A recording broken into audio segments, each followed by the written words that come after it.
Here we go, guys. Next very basic Bible quick read. We're almost done with the book of Matthew. Matthew got 28 chapters. We're halfway through chapter 26. All right, guys. Chapter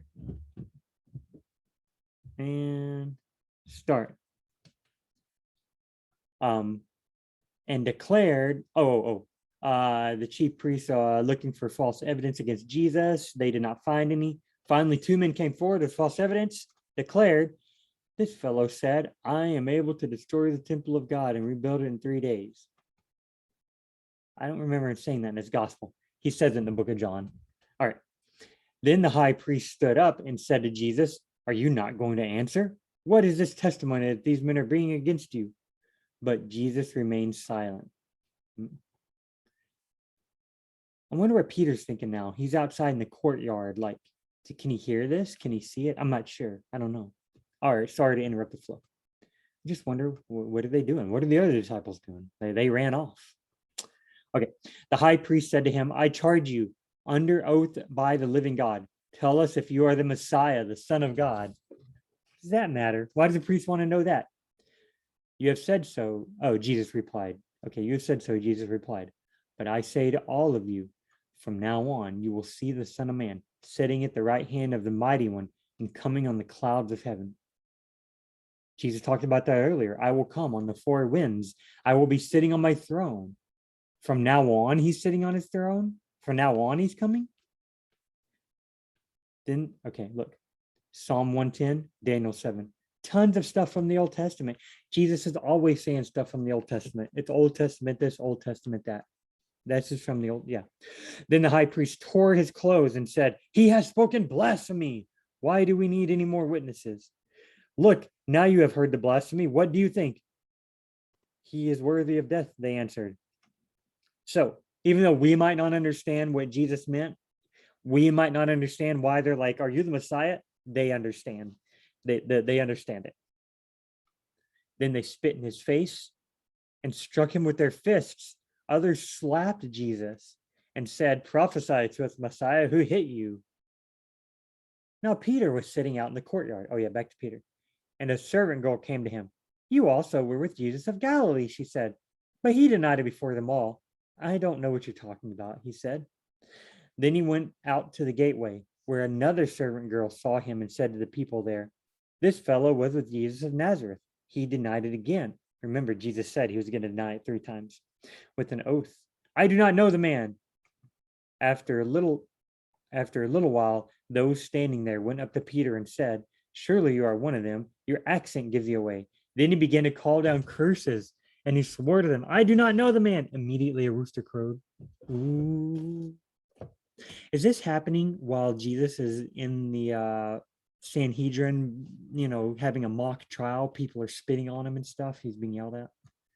Probably at the same time.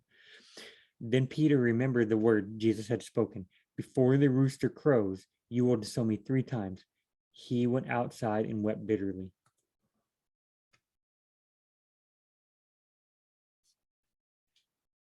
Early in the morning, all the chief priests and the elders of the people made their plans on how to have Jesus executed. So they bound him, led him away, and handed him over to Pilate the governor. When Judas, who had betrayed, so they're going to hand him to Pilate the governor, plans to execute him. Okay.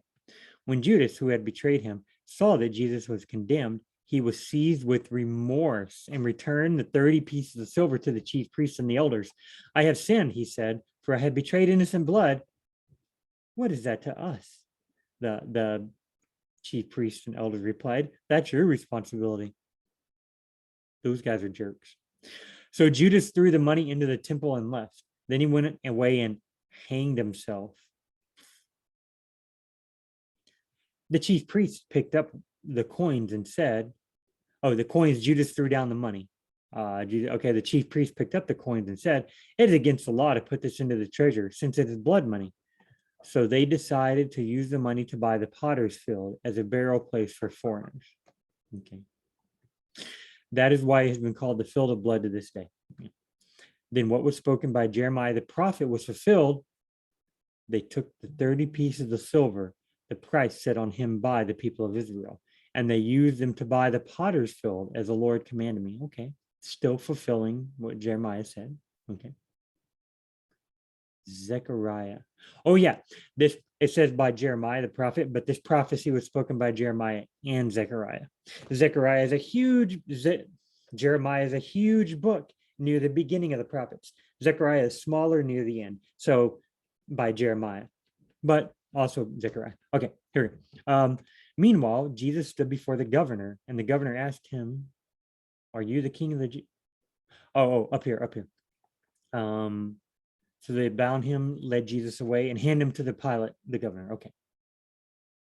Meanwhile, Jesus stood before the governor, and the governor asked him, "Are you the king of the Jews?" "You have said so," Jesus replied. When Jesus was accused by the chief priests and the elders, Jesus gave no answer. Then Pilate asked him, "Don't you hear the testimony they are bringing against you?" But Jesus made no reply, not even to one single charge, to the great amazement of the governor. Now, it was the governor's custom at the festival to release a prisoner chosen by the crowd. At that time, they had a well-known prisoner whose name was Jesus Barabbas. That's funny, Jesus and Jesus Barabbas. Barabbas means son of the Father. It's kind of weird. Anyway, people had weird names in the Bible. So when the crowd had gathered, Pilate asked the crowd, "Which one do you want me to release to you, Jesus Barabbas or Jesus who is called the Messiah?"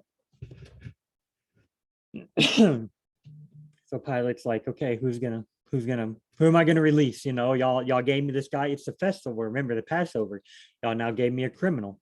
Okay. At the festival, the Passover, y'all gave me a criminal. Let's release one of them." Oh, for he knew it was out of self-interest that they had handed Jesus over to him. So he wants to release Jesus, maybe? Okay.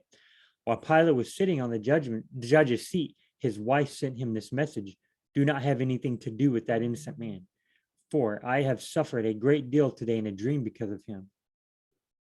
Okay. So Pilate wants to release Jesus. Then he gets a message from his wife saying, "Hey, he's an innocent man. I had a dream about it." But the chief priests and the elders persuaded the crowd to ask for Barabbas and to have Jesus executed. "Which of the two do you want me to release to you?" asked the governor. "Barabbas," the crowd answered.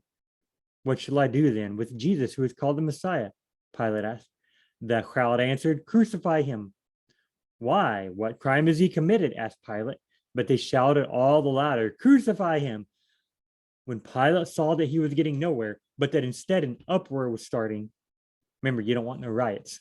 No, he took water and washed his hands in front of the crowd. "I am innocent." I guess that's a metaphorical way. I'm done with y'all. "I am innocent of this man's blood," he said. "It is your responsibility." All the people answered, "His blood is on us and on our children." That's crazy. That's crazy, man. I guess they don't think he's an innocent guy. Why would they do that? I mean, the chief priests know he's not innocent, but the crowd, I don't know. Anyway, guys, see y'all the next Very Basic Bible. Go check out the verse by verse teachings under the YouTube video to learn in-depth details about what we just read.